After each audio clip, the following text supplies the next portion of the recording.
We are live at We are. 5. And did you see Five. that was precisely 5? Did you see that? We're very good. We're very, very British in that sense. We're quite punctual.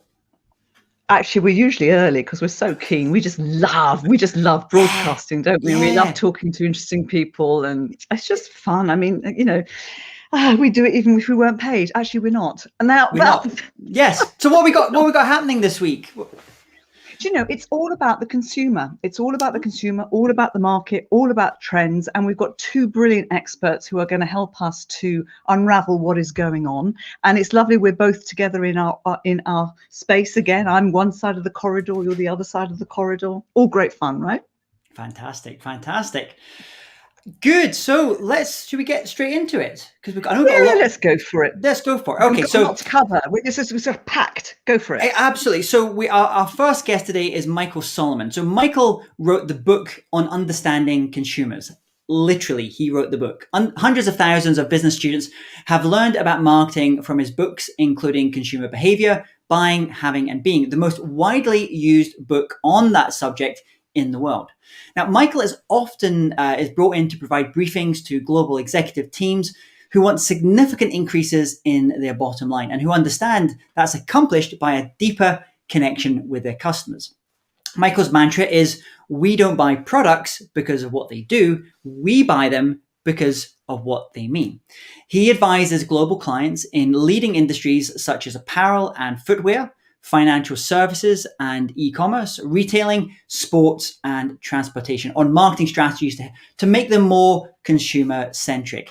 He is frequently quoted in major media outlets such as the New York Times, USA Today, Adweek, and Time. Please welcome to This Week in Events, Michael Solomon. Hello there.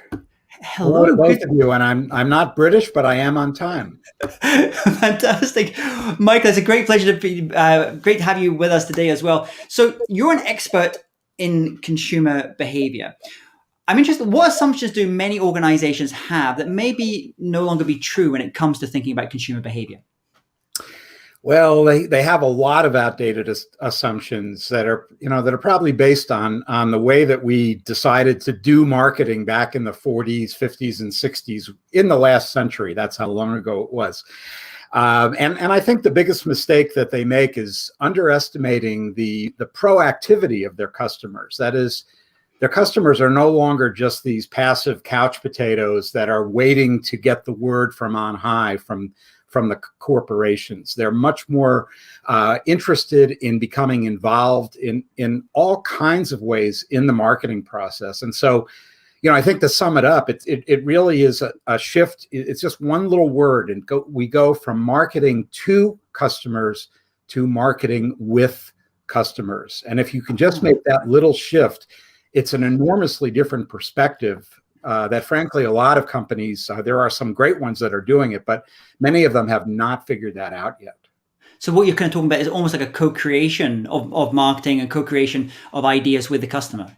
Absolutely. The customer is your best resource. Your second best, by the way, is your own employees that we rarely ask. But your customers are on the ground. They're in the trenches. And if they are devoted to your brand or to your product category, they are very interested in working with you to come up with ideas for new product designs or maybe tweaking existing designs, participating in the creation of the messaging that goes around that, and just basically, reaching into the channel and wanting to really make a personal connection to the companies that they're giving their money to. That's the key today, making that personal connection. That's so true. And I have so many suggestions for the companies that I buy from. I hope they'll listen to me. I don't know if they will. But Michael, when we were speaking the other day, we were talking about the fact that the pandemic has accelerated a lot of change. So changes that were already happening have sort of happened much faster. What are you seeing in terms of changes in work and play and sort of, office versus home? Yeah, we love to set up these convenient dichotomies and then think that we've explained the world, so we have producers versus consumers, we have online versus offline, we even have male versus female, and many of these distinctions really are going away, largely due to technology, but not just technology. And one of those is the way, as I was saying, the way people interact with companies, and this certainly goes for events as well. You are both experts in this area. You know very well that we're moving toward more of a hybrid kind of scheme, where meetings in the future are not going to revert back to this. I'm going away to a meeting, so I'm in a different environment for a week and don't talk to me. It's going to be much more integrated, and I think that is going to create some great opportunities. So even though we have a lot of Zoom fatigue right now, if you're able to, for example, when you're planning an event, to the extent that, in the same way that any kind of retailer needs to do this as well, bricks and mortar retailer, you need to be bringing in a lot more of that technology and a lot more of that online kind of content in order to meet the expectations of your customers who are spending hours and hours every day online. And it's, and obviously the younger we are, the more time we spend online. So the average young person today in the UK or in the US is spending about 11 hours a day looking at a screen. And so you can't expect that they're suddenly going to, go off to a meeting in Las Vegas and not look at their screens for 3 days. So again, we're seeing in many of these areas that we look at in consumer behavior, as you said, the pandemic didn't cause the changes, but it's putting them, it's accelerating them to a large degree. So, for example, our acceptance of automation at retail, or checking out, contactless checkout and that kind of thing, or just basically how we think about ourselves in our identities being both online and offline. And many people, by the way, have very vigorous online social lives. We forget about Zoom and the pandemic. Even before that happened, many millions of people around the world are logging huge amounts of time, they're learning about new brands, they're learning about new fashion designers, and on by engaging with all of these virtual worlds that are out there. And even as you look at platforms like Facebook and you see some of the acquisitions that they're making, like when Facebook bought the Oculus virtual reality headset, company, clearly what they're seeing is down the road, we're going to be living in a much more integrated virtual reality kind of experience. That's like science fiction, isn't it? It used to be, but it's science fact today. Yeah, it's science fact. Very good. I'm going to quote you on that. Yeah. I know you work with a lot of fashion and apparel companies as your clients. You mentioned Oculus there. This idea of augmented reality, and I'm wondering what changes are you seeing, especially when it relates to fashion and apparel just now? Well, it's no surprise that this has not been a very good year for the fashion industry, to say the least. Certainly one of the hardest hit verticals. But like everything else, it's really an evolutionary process, and some companies, unfortunately, many have folded because it's so bad, as you both know. But the companies that are going to survive are going to come out stronger than ever, because first of all, I think that when we finally get rid of this virus stuff, when we all get vaccinated, the pent up demand for these products is going to go through the roof. And I'm predicting. Maybe I'm wrong. What do I know? But I'm predicting a return to elegance, maybe in 2022, where all of us who have been staring woefully at our closets or maybe our cosmetics table or whatever it is for the last year, remembering when we used to wear this stuff, we're going to want to go out and do it with a vengeance. Now, some of us are going to be happy living in sweatpants, but I think it's going to be much more bifurcated. We're going to be buying a lot more comfort stuff like athleisure. But there's also going to be a sizable segment of the population that is also going to enrich their, if you will, their in-person lives. So the fashion, one of the big changes is that people are more focused than ever on sustainability, and they've had more time to think about that during lockdown. What do I really need? Do I really need that extra jumper or what have you? Aren't you proud of me? I said jumper instead of sweater. I'm amazed. From the sweater to the jumper. From my time teaching at the University of Manchester, I picked that one up. But yeah, so the whole movement toward fast fashion, I think it's like turning a battleship. So it's not going to change overnight, but fast fashion is all about, let's buy a lot of stuff very quickly and it's poor quality, but who cares, because I'm going to wear it once or twice for my Instagram photos, and then I need to throw it away and get something else. And we're seeing a return to, I think, a return to elegance, a return to quality, a return to what some people are calling investment dressing, where to pick a round number, instead of spending £100, I said pounds there, instead of spending 100 pounds, or rather, instead of spending £10 on 10 different items that are going to go into the trash heap very quickly, I'll spend £100 on one thing that I'll have for a while, and I'll know its heritage. I'll know that it's quality. I know that it's sustainable in some way. So that's a real sea change in the fashion industry. So Maria, how are you feeling about that? About moving back to the age of elegance? Should we be coming on the show now? Should I be like those old BBC 1930s things? I'm going to wear a dinner suit before I come on screen. There's a couple of challenges for me in this age of elegance. First of all, I really need to get to see my hairdresser before I can possibly even think about being elegant. And secondly, none of my clothes fit me anymore. I've put on weight, so I've got to lose the corona stone, as we call it here. Yeah, you're going like this. You're only seeing me from this part. It's all down below. Anyway, we've got some questions as well from our viewers, which we'll come back to. So stay with us because we've got a couple that I'd like to ask. So first of all, I want to ask you a marketing question, Michael, because we've always been encouraged to segment our audiences and talk to our audiences as if they're all, have an avatar and we talk to them in a certain way. Is that still valid today? Is that still relevant?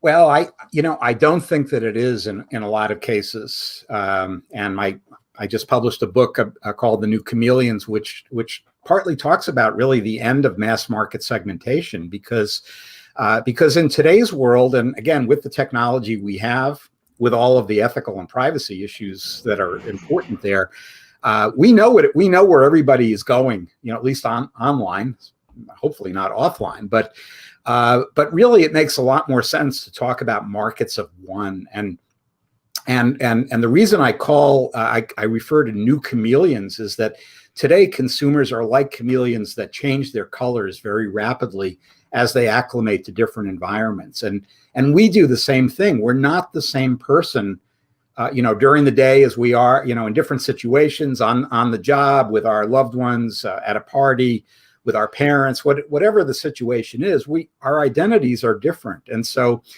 you mentioned this focus on an avatar, and to an extent, that's very helpful. And and I would urge listeners who aren't doing that for their businesses to create an ideal or a prototype of their ideal customer. But when you do that, don't let that get set in stone, because remember, each of your customers is multiple people. And so I would say, don't create an avatar, create avatars, plural.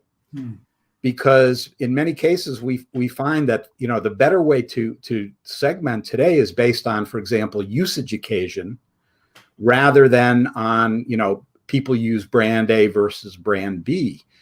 And so again, back in the 60s and 70s and 80s, well, maybe especially in the 60s, you had BBC 1 and 2 maybe, and here in the States, we had a few TV networks.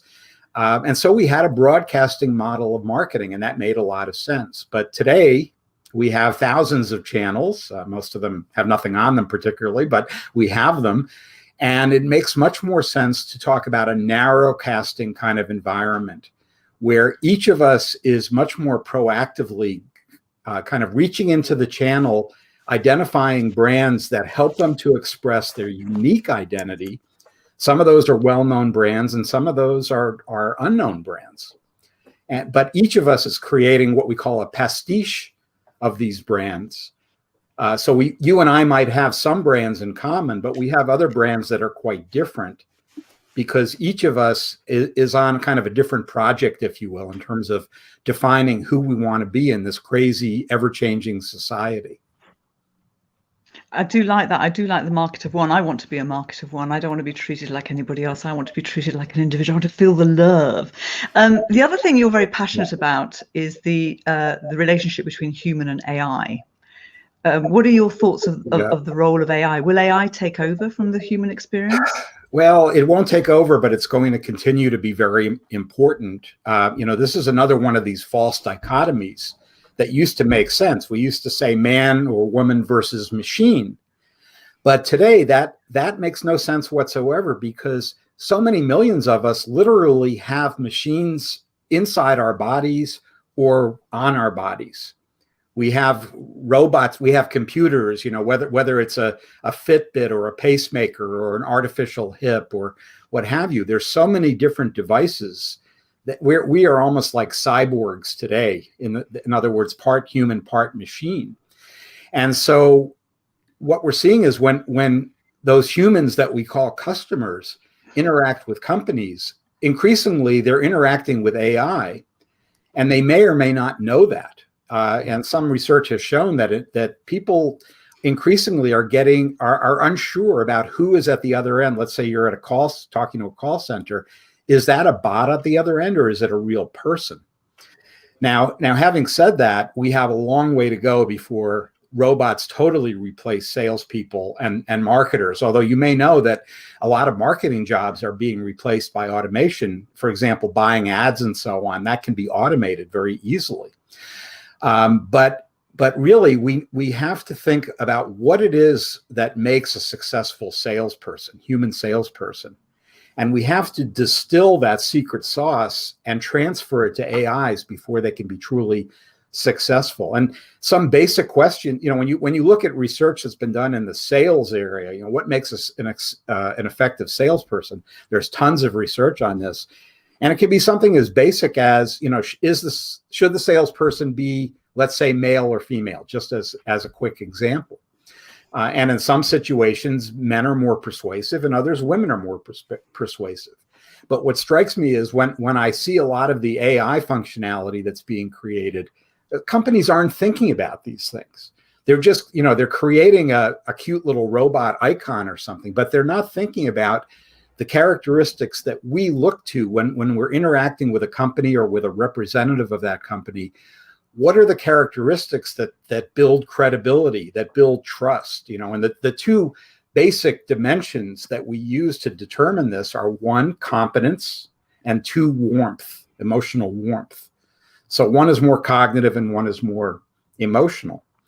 And why would you expect a machine to be persuasive if it doesn't have warmth or competence when you don't expect that of a salesperson? So it's definitely early days, but, if nothing else, the cost savings, unfortunately, a lot of jobs being displaced, but marketers are going to continue down this road until even the customers are robots, I think. I have some fun sometimes when I have a call and I know it's an automated call or an AI, and I'll often ask them, "Are you human?" And literally the line goes because they don't know how to answer that. And I have a lot of fun. Anyway, we've got some questions here, so let's see if I can do them justice. So Lawrence Sum says, "What is the best transferable tip from an in-person consumer experience to a digital experience and vice versa?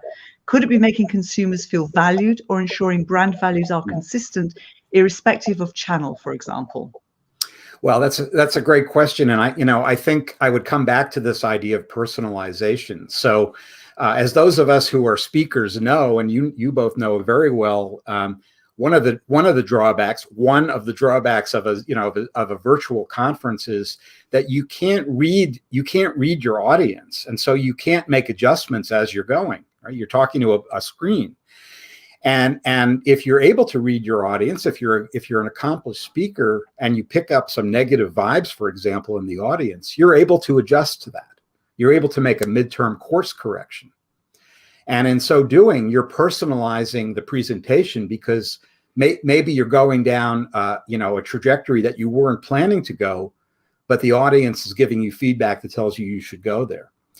So as we transfer to a virtual experience, again, we need to build in ways for the audience to register feedback in a much more efficient way, almost like giving them virtual vegetables to throw at us if we're bad on stage, to have a virtual tomato or something. But what that means is that, you should be able to use some of this AI technology to customize even events. When you think about the program, when you think about the breakout sessions and so on, give the attendees much more of a voice in that.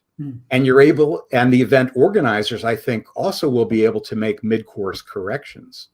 I remember having a conversation with a professor, I think it was from Cornell University, who specialized in creating, you mentioned Fitbit, those kind of apps that we wear.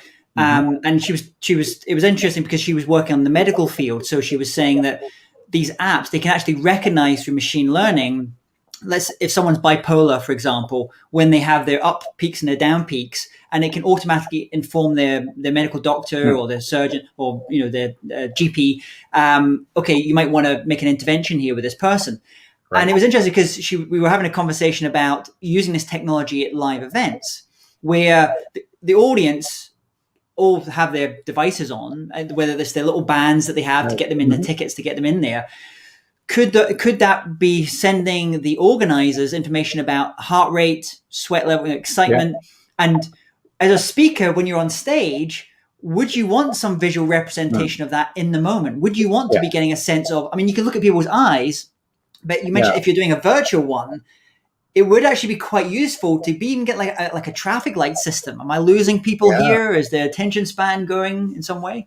Well, yeah, and we use that kind of feedback sometimes in educational settings if the students aren't following. Yeah. Walmart has a I think you call it a trolley, a grocery cart now, where when you grip it, it will pick up if someone's about to have a cardiac incident in the store, it will tell them. And so that kind of that's called affective computing. And what it means is getting that kind of emotional feedback. And, I think as a speaker, I'd love to have it if all the lights are green. If they're all red, I'm not so sure. But you're wondering what's going on. But, and already marketers use this kind of feedback to test advertising as well, James. So they'll have people watching an ad. They've been doing this for years, and you'll see emotions spike or go down, and they'll know which parts of the ad are effective. So, yeah, I think, like it or not, we're going to have maybe a lot of mood rings or mood clothing that changes with our moods in the audience when we get back to live events. Very cool. Maria, do we have any other questions from the audience just now? We've got some lovely comments from Tom Morley, and he's saying that he can read people better online because he thinks they're all in the front row because he can see them all. You see, which is if you've got a big enough screen, you're absolutely right. Yeah, right. So he's finding the discussion very interesting. So Tom, thank you very much. One of our regular participants. Fantastic, super, fantastic. So I think we've run out of time for you, actually, yes. Michael. That was amazing. Michael, let us know where's the best place for people to go so they can learn more about. You mentioned you've got the new book and your speaking programs and the other things you've got going on. Where should they go? Sure, thank you. Just go to michaelsolomon.com, my website. There's lots of great free resources there and all that, as well as information about my book, which is available on Amazon or anywhere else, The New Chameleons. So, and thanks so much for having me on. Fantastic. Well, thank you. Green. If I had a green light, I'd hold it up right now. Well, thank you, Michael. Thank you so much for coming on today. Tomatoes. Okay. Thank you. Bye-bye, Michael. Thank you. So, I don't like it when you're big. This may be a good time to thank our sponsors today, London Speaker Bureau. London Speaker Bureau is a global resource for corporations and governments for keynote speakers, for executive learning masterclasses, and boardroom advisors, representing some of the most influential business leaders and politicians in the world. You can find help on choosing a speaker for your next virtual or in-person or hybrid event by going to londonspeakerbureau.com. So, our next guest, exciting. We have another guest. Yeah. So let me tell you, Deborah Gardner. This is someone I've known for a little while. Fascinating woman. But regardless of your job description in the speaking profession, none of us are immune to the challenges that we face every day, especially when working with decision makers, which is the reason I'm so excited for us to introduce our guest now, Deborah Gardner. Deborah has a lifetime of experience being a Marine brat, an Olympic trial swimmer, now a US Masters swimmer to one of the first female broadcasters for CBS Sports. Deborah is very well known in the meetings industry as the naked negotiator. Yeah, got it right, naked negotiator. Her long-time experience comes from being a hospitality hotel sales veteran, helping hundreds of decision makers plan their meetings and events. Now, thriving on the speaking side of the fence, Deborah's goal is to help improve the gap when decision makers and speakers work together. So please welcome to This Week in Events, Deborah Gardner. Hi, everyone. Thank you for having me. Good to have you. I go do my switch again. Let me do my switch. See, it never works. Deborah, lovely to see your happy kind of smiling face again. So we're going to get straight into it because you are a font of knowledge when it comes to all things events and hospitality as well. So tell us, by the numbers, just how hard has this industry been hit during the pandemic? Oh my gosh. I tell you, we all are very familiar with how hard, definitely. But when you put the numbers to the tablet, you really can see the difference in the hospitality industry, which meetings and events is categorized underneath, compared to any other industry out there. It's just been completely devastating. And for here in the US, the hospitality industry currently accounts for about 40% of all US unemployment. It's still that devastating. And I know in the UK, we always gear it toward the hotel side of things. And so when I watch the UK stats and data, I just account around the 45,000 hotels, the 730 rooms that are there. And here we are today at only 52.2% occupancy. So it does say a lot that is going on. And I guess, even the hotels, majority of the hotels are not even going to be opening up for the next 6 weeks in the UK area.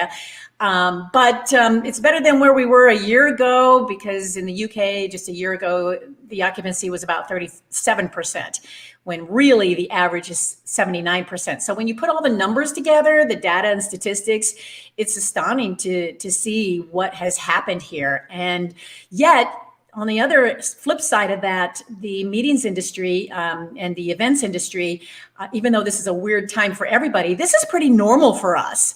We've been through this before. It's not our first rodeo. I mean, we've been through 9/11, SARS, Ebola, all these other things that have been going on. But yet this one was definitely a beast. This one was completely weird, just completely weird. And it really has been devastating and will continue to do so. The segments of each one of these areas, including the events area, sectors of the hospitality industry, really will not get back to the normal numbers until 2024, 2025. It just takes longer. And I think it's a real shame as well, because it's also this industry that we're a part of, events, hospitality broadly. You see a lot of women particularly being impacted by this, and also a lot of younger, the millennials as well, that were just so much a part of this industry and bring so much of the juice and the joy to this industry.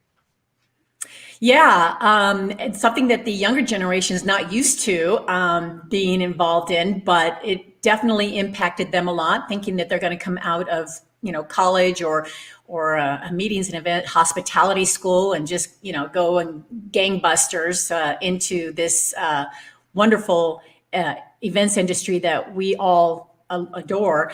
But at the same time, I think they're going to see a drastic change when things do come back around. As a matter of fact, when we do get back to, or get into the in-person events, we're going to actually see of 6 different generations in our audience. And that's a lot of different personalities, a lot of different ways of dealing with our audience. So when Michael was talking about earlier, which a brilliant man bringing this to the attention of the buyers and the consumer shift of how they're going to buy, it's going to be really interesting when we're going to have to deal with 6 different generations at once. Wow. Wowzers. That's a pretty exciting and a little bit intimidating thought. I know. Maria, are you excited about this idea? 6 different generations now for your audiences? Well, I don't know, because some generations I feel completely distanced from because I don't really mix with them. So I need to learn. I think we need to learn much more from the younger generations. Tell me, Deborah, what decisions are leaders and decision makers faced with right now? What are they having to think about? Well, it's kind of interesting because we're trying to stay up to par with them and what they're feeling and what they're going through, because there's so many things that have been in the meetings industry. First of all, it's not something that they actually planned, even though they experienced planning. This is not something that they planned. So I believe that what they're doing right now is feeling the stress. They're really feeling stressed. They wear a lot of hats when it comes to event planning, but now there's additional hats that they're having to be involved with, and so I know they're very, very stressed. As a matter of fact, there's been some reports that Edelman Intelligence, as a matter of fact, is one of the reports in the past that have claimed that the meetings and events industry are one of the top 5 most stressful positions that you can encounter, or careers. The number 1 was military, number 2 was fighter fighters, number 3 was airline pilots, and number 4 was police officers, and number 5 are meeting and event professionals. So that is not changing at all, but we're waiting for the new report. Maybe it's even moved up to probably number 1, who knows? But we know that stress is one of them. The other one too is that right now they are dealing with site selection. You'll see some of the speaking industry and the speaker bureaus are starting to see some in-person meetings. Well, a lot of those are from the postponements of years before. It's not really new meetings. It's just they're trying to make up some in-person time, if that's even allowed. But site selection is one of the ones that they're dealing with in order to get new meetings in. For example, back in 2005, a lot of investors have stopped making or building ballrooms in hotels. And I get that because I come from the hospitality hotel sales sector. And when we would sell to a group coming to our hotel, we'd always give the ballroom away revenue free. And that just didn't help us, make the money that we needed to. It was all within the rooms. And so investors are seeing that.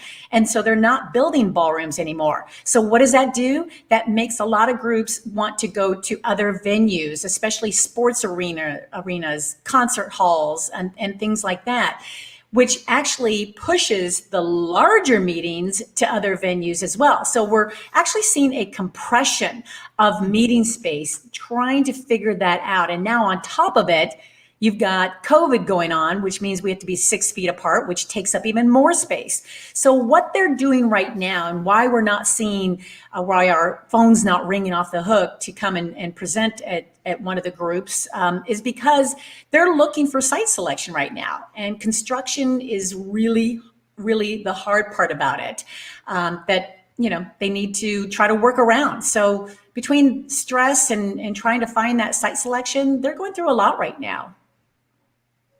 I'm horrified to hear that it's so stressful, that it's number 5, and it's just absolutely incredible. Which explains a lot. Which makes us in our position where, yeah, you're totally right, Maria, because what we need to do as speakers and even the speaker bureaus is trying to find ways to de-stress their process. The planning process has changed so much now that we need to find ways to figure out how to help them. And of course, it's all about getting back to the basics, like, asking the right questions and being proactive when we have that conversations with them. Instead of waiting for them to want to collect our one sheets, we should be sending it so they can file it away, things like that. But we have to help them de-stress while working with us. So that's a useful segue into, I guess, what we as speakers need to be doing in preparing for this as we kind of move into this hopefully post-pandemic world. What advice would you then be giving to speakers maybe that are listening, watching this just now, in terms of what we can do to really develop the relationships with those meeting and events industries professionals and make life easier, de-stress? Oh gosh. I just mentioned like the basic ones that we can do, but the major ones, I've got two good ones here. One is that we have to really know our role. And I know when I was on your show about this time last year, James, I talked about that there was actually 4 bosses that speakers and speaker bureaus have to deal with. The first one are stakeholders. The second one is meeting and event professionals, which include the committees that could be involved with decision making. The third one are sponsors. Sponsors started to move into this picture. And then the fourth one was the audience. The audience is starting to see us around at other events that they can easily help influence a decision like that. Well, today, James and Maria, I want you to know that there is a 5th boss that we have to deal with, and that is producers, event producers. You know, speakers, I've watched them build this whole virtual office and studio in their home. I've seen it. We've all talked about the equipment that needed. Some speakers turned their entire house into a studio, having their kids, which is cute, having their kids monitor the cameras and things like that. Well, that is not what meeting and event professionals want. They want to start leaning on the professionals that can provide the virtual or hybrid events for them. And that is the production team. So our next boss are the production teams, which means we need to build our relationships with them because they're the ones that are going to be hired by the decision makers a lot earlier than we will be. So we have to start paying attention because in the past, I've heard production teams say, you know, well, speakers would just show up right before they go on stage, throw us the USB and say, my PowerPoint slides on there, and then head to the stage. That has to change. We can no longer treat production companies or teams that way. We have to show a lot more respect because they're the ones that are going to start influencing the speakers. Let me give you an example. I just got a call from a production team that is heading up a summit, an international summit conference in April next month. And they're looking for an MC locally here in Arizona that can actually go to the production company's studio and do a pre-recorded MC job for them. That production team, I've had a relationship with in the past, and they thought of me. So they influenced this company to hire me to do this locally here in Arizona. And that's the other thing. Meeting and event professionals are going to have production teams even go out to where the speaker is. So because of this decision, I have actually packed up my virtual studio and put it back to an office because I'm mostly about face-to-face. So there's no reason for me to have a studio if the production teams are the ones that are going to make this happen for them, because they're, you know, a company's reputation is on their line. If there is anything that goes on our part as a speaker's part, because we can say that we can push buttons, it's not going to be good, not be good at all. So I really believe that we need to, you know, kind of shift our thought process, our mindset to say, hey, we are not the experts. What they want us to pay attention to is the content. The content is going to become so powerful that if we can get the content to work, they will provide everything else on the back end. So we have to start respecting what the meeting and event professionals want to do. Now, the second one, I was gonna say, I'm very worried now. The 5 bosses, Maria, that sounds very mafia-like. The 5 bosses of the events industry, the Gambino family. The 5 bosses. I know. Well, that's the responsibility that we're going to have to, you know, it's reality, in other words. But there's a lot of people that can help influence us because a lot of people are involved in the decision-making today. And again, with the planning process changing, we have to change as well. And here's the thing. The meeting and event professionals are telling us that they are not looking forward to the hybrid experience because And it's 2 meetings in one. It's 2 budgets in one. It's 2 decisions in one. Everything has been doubled for their process and their decision making. And yet, at the same time, we might not quite in the hybrid world yet.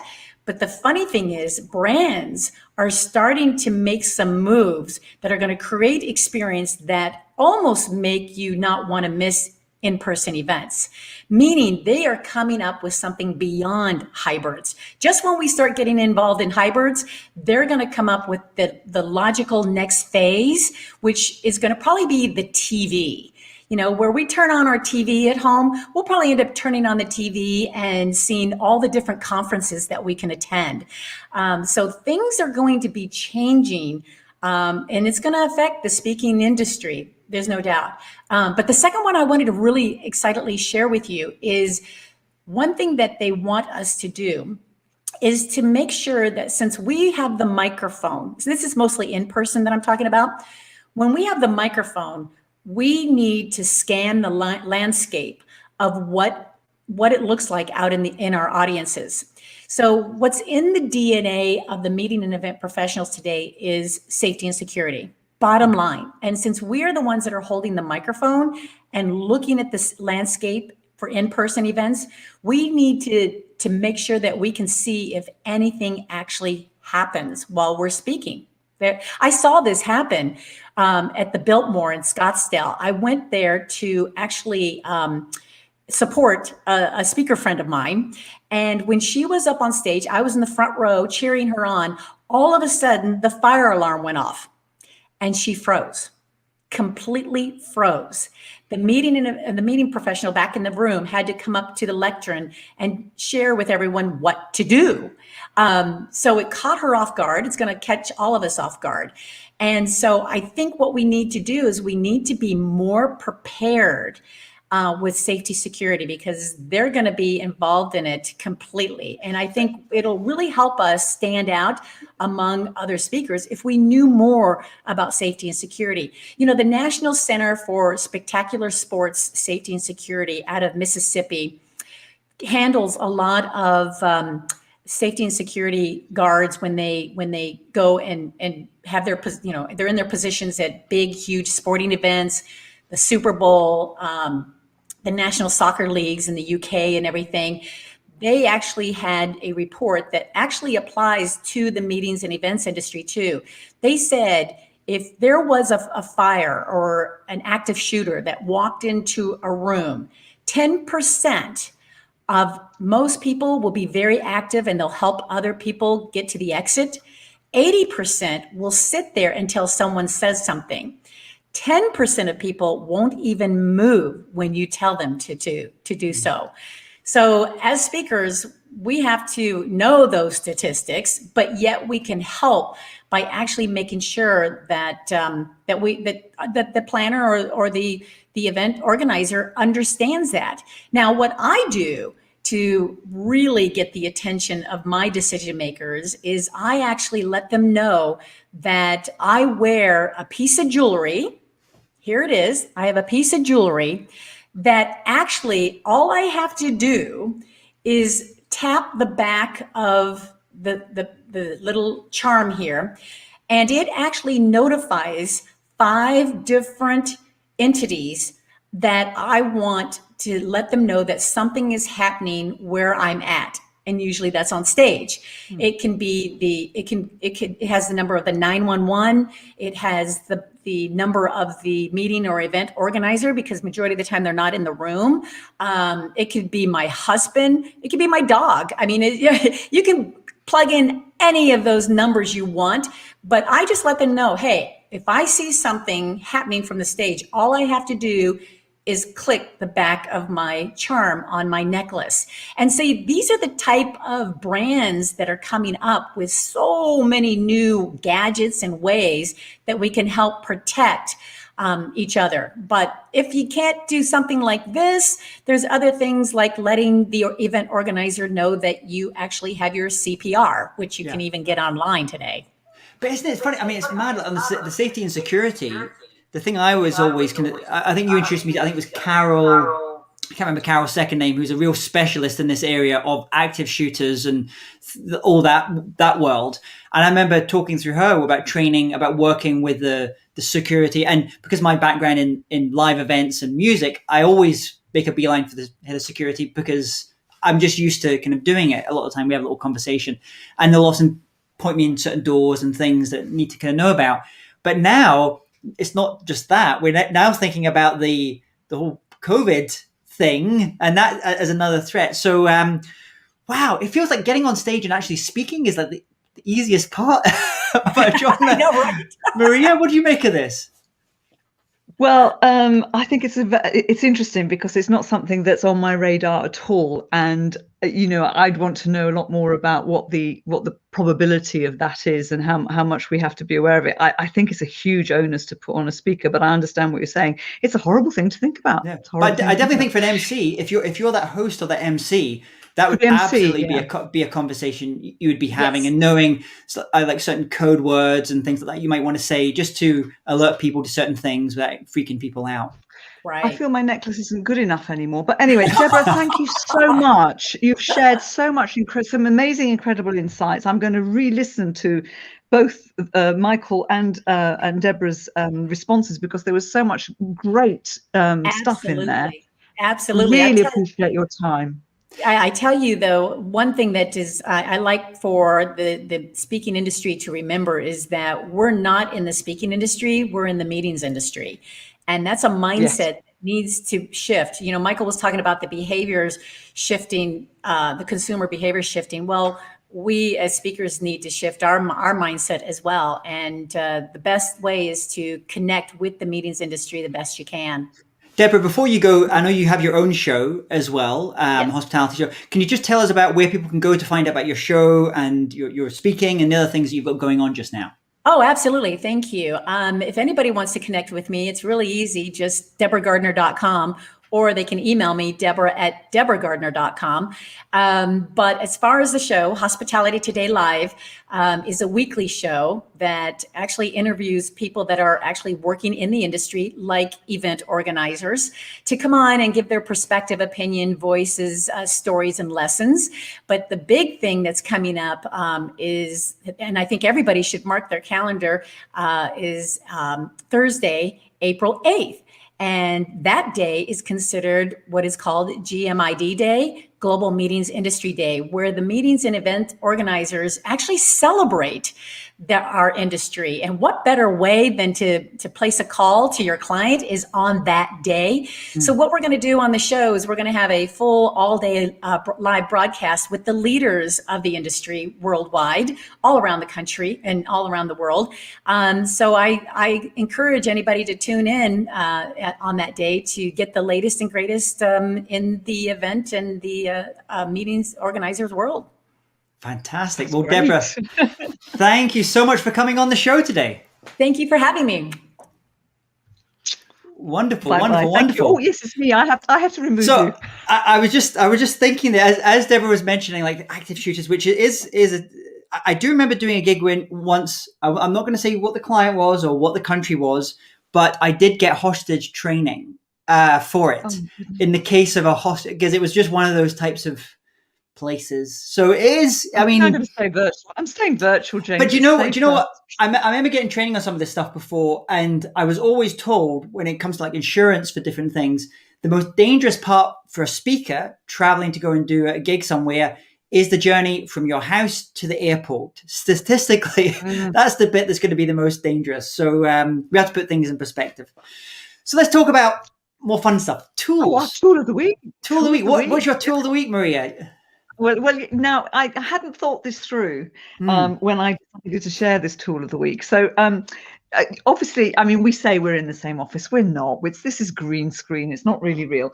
And one of the tools that I have found is this particular tool, which you can't probably see. Right? You can't see. It's actually a green floor mat. It's a gym mat. Okay. So that if you're wanting to be full length, and you want to stand on the stage as well, you can put it on the floor. But these are so light, you could actually stick them to your wall if you wanted to. Yeah. But if you want to, you could have your slide, on the green screen, have a normal screen, and then when you put it up, you'd be able to see your notes, wouldn't you? Or you could just disappear. That's so cool. And it's got a secondary purpose as well. If you're in, I know a lot of people, they do actually this room is a little bit like this. It's quite an echoey kind of room. So that would also act as a little bit of sound deadening as well. Yeah, absolutely. Well, it's echoey, Jane, because it's so big. Look at how deep that I know, all is. this space that we've got. Great. So formats. Fantastic. And what is yours? So mine is something you hang on the wall, again, similar to this, starting to get in-person bookings again and starting to now think of countries I'm going to be traveling in, speaking to, and places I want to speak in. So my wife got this the other day.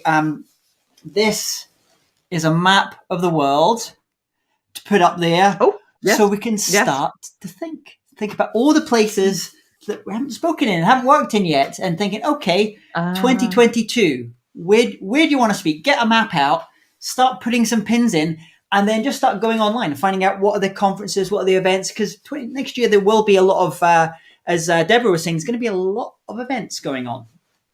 I think people are going to be desperate to get back into it. So they're going to be dressing up beautifully and elegantly, according to Michael.